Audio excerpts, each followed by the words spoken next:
The Christmas season is here, and the Salvation Army is hard at work trying to make this time a little brighter for everyone. Happy holidays. I'm April Osborne. And I'm Faith Jenkins. Welcome to this week's edition of KBYRD, December 17th, 1993. The Salvation Army of Shreveport has been in service for 94 years, and it always tries to make the Christmas season the best it can be for those less fortunate. Erin Jahnke has a story. Each Christmas, the Salvation Army serves over 11,000 people in the Shreveport-Bossier area through programs such as Toys for Tots, the Angel Tree, and the Canned Food Drive. I interviewed Pam Lofton by phone to find out why these different projects were started. Well, when there's a need, someone needs to take the forerunner, and we have been in the Shreveport area since 1904. So when you've been here almost 100 years, well, that's what it goes down to. We have a lot of programs where we work with disadvantaged youth, and we work with the senior citizens, and we see the need all year long. The Salvation Army helps out at Christmas, but we also are there 365 days a year. We'll be giving food out January 1st. When asked which program is the most successful, she replied, "And as far as I'm concerned, if a family is not hungry and if a child has a toy, then that program is successful." So that's what we strive to do. The Salvation Army hopes to give each child at least 4 toys this year and provide enough food for 6,000 families. The Canned Food Drive is low on donations, however, and they really need students to help. You're all doing food drives for us, and I don't mind telling you, the food drives, the collections are down this year in other avenues such as Scouting for Food and the polls, the election food drive. So I'm counting on y'all to put us over the top. Anyone who would like to volunteer can come by the Salvation Army Warehouse between December 20th and December 23rd. It's located at 1107 Birch Street off North Market. The phone number is 429-7485. For KBYRD, I'm Erin Jahnke. Thanks, Erin. If you don't have time to work at the Salvation Army, you can always help by giving a small donation to one of their many collectors who can be found in front of many local stores.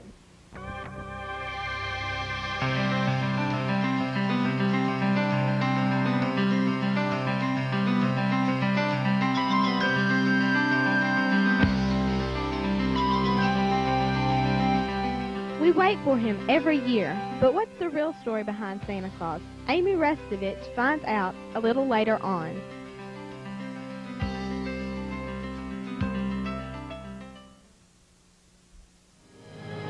Now for this week's KBYRD Christmas calendar. Today, Biology Club will deliver candy canes during 6th hour. Tonight, here at Byrd, Lady Jackets versus Captain Shreve at 5:30 p.m. At 7 o'clock p.m., Yellow Jackets versus Captain Shreve. December 20th, Lady Jackets will be playing at St. Martin's at 6 o'clock.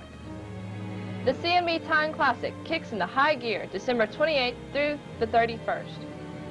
Have a safe and happy holiday. For KBYRD, I'm Annabelle Trudeau.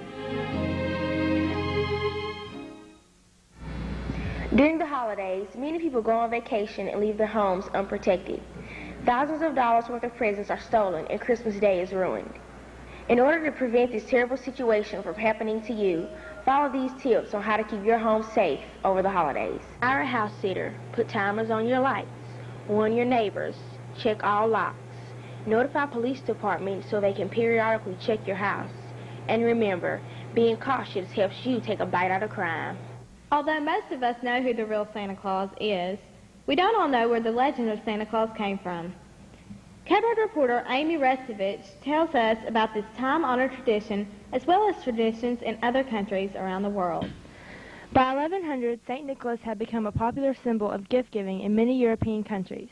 According to the legend, he brought presents to children on the eve of his feast day, December 6th. Non-religious figures replaced St. Nicholas in certain countries soon after the Reformation, and December 25th became the day for giving gifts. Today, Santa Claus brings presents to children in the United States, Canada, and Australia. Other countries have their own versions of Santa Claus, such as Father Christmas in the British Isles and Pierre Noël in France. In all countries, some form of a gift is given, whether it is from Santa or an elf. Now that we know how the tradition of Santa started in other countries, let's find out the latest on Santa in the Arklatex. I saw him earlier today, but he was at the east end of the mall. He came by here, and no reindeers, but I know he's up near the, well, I guess it'd be the west end of the mall. Do you know where Santa is? He's over there. Hey, do y'all know where Santa is? Yeah, I think Santa over there. No, bro, no. You over there eating. That way, yeah, man, Santa over there, bro. Santa is? Over there. Excuse me, do y'all know where Santa is? Right there. Have kids been good this year? And when have you gotten here? I've been looking all over for you. Oh, the kids have been great this year. Very, very few of them have been acting bad. And I got here the day after Thanksgiving, that Friday, and it's been really busy. Lots of little boys and girls have been coming to see me ever since then. Merry Christmas, April and Faith. For KBYRD, I'm Amy Restovich. Thanks, Amy. You have a Merry Christmas, too. Many of BYRD's clubs and organizations perform at the American Rose Center every year during the holiday season. Let's take a look at the entertainment many of us enjoyed last week.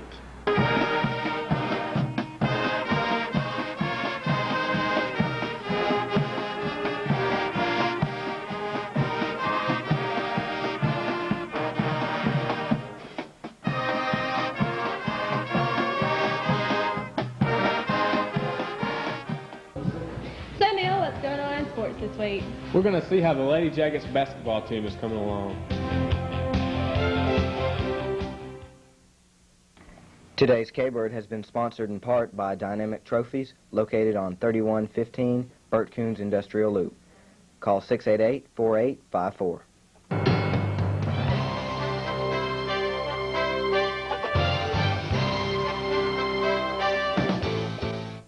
When USA Today described the BYRD Lady Jackets basketball team, they used words like number 1, champions, powerful, and team. Webster's Dictionary defines teamwork as a cooperative or coordinated effort by a group of persons for a common cause. Our ladies work hard year-round, and it has paid off. They mix blood, sweat, and tears with smiles, good looks, and cheers to make for a state champion and nationally ranked team. Many congrats and good wishes to our ladies. Tuesday night, the Lady Jackets defeated the Southwood Lady Cowboys 54-32 in District play.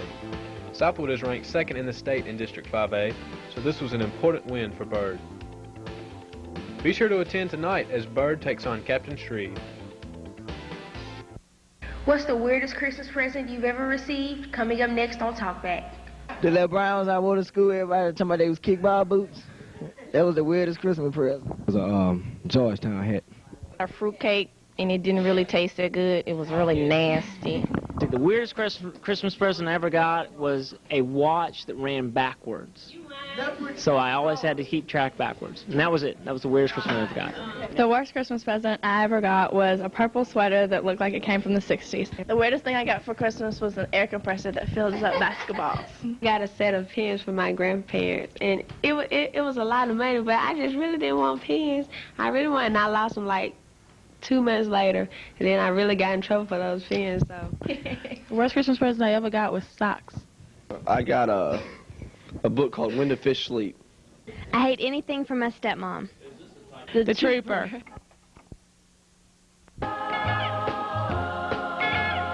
Now for the results from the Talkback survey about what you wanted for Christmas.